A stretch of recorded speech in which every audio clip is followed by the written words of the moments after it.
жекеме жиі қойылатын сұрақтардың бірі, осындай 2 соттық жылыжайдан қанша өнім, қанша қияр жинап алуға болады деп сұрап жатып. Бұл әрине күтіп баптауына, қарауына байланысты. Мысалға мен осы 2 соттық жылыжайынан көктемгі оборот дейді ғой, ерте көктемнен жазға дейін еккен кезде 2,5-3,5 тонна аралығында өнім жинап алам, бас аяғы. Одан кейін қайтадан мына ескі қиярлардың бәрін жұлып тастап, қайтадан жерді жыртып, қопсытып, өңдеп, қайтадан көзді қияр егіп тастаймын орнына. Яғни екінші рет өнім алуға әрекет жасаймыз. Сол кезде одан да жаңа дегенде 2,5-3,5 тонна аралығында өнім жинап алам. Бұл әрине жақсы кәсіп. Жаңа дегенде тілін тауып, көзін тауып, үйреніп істей алсаңыздар, өте ыңғайлы ауылды жердегі бизнестің бір түрі. Мысалға, күнде терім болып жатады, күн ара, күніге. Мысалға, кеше ғана осындай кезде жинап алған болатын. Алғашқы терімі, мінекей, уже екінші терімі уже дайын болып жатыр. Олардың бәрі уже үстіп дайын болып кете береді жоғары қарай. Оларды жұлған сайын. Астынан бастап жоғары қарай өнім береді.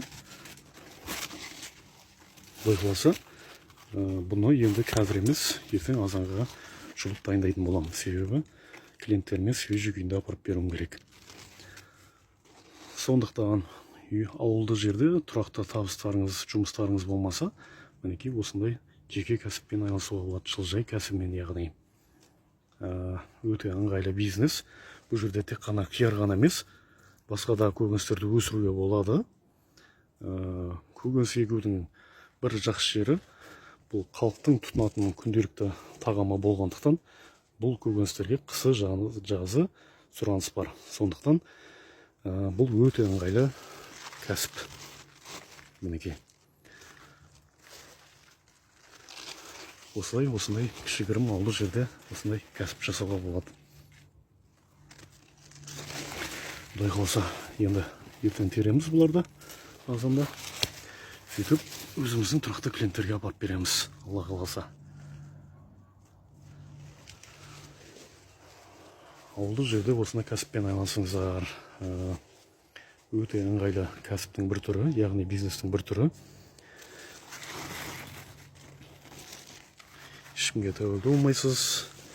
Кез келген уақытта жұмысыңызды жасап, демалып жүре бересіз. Біз сияқты. Мінекей, ар жағын бәрі салып жатыр, мінекей, ар жақта қалған бәрі.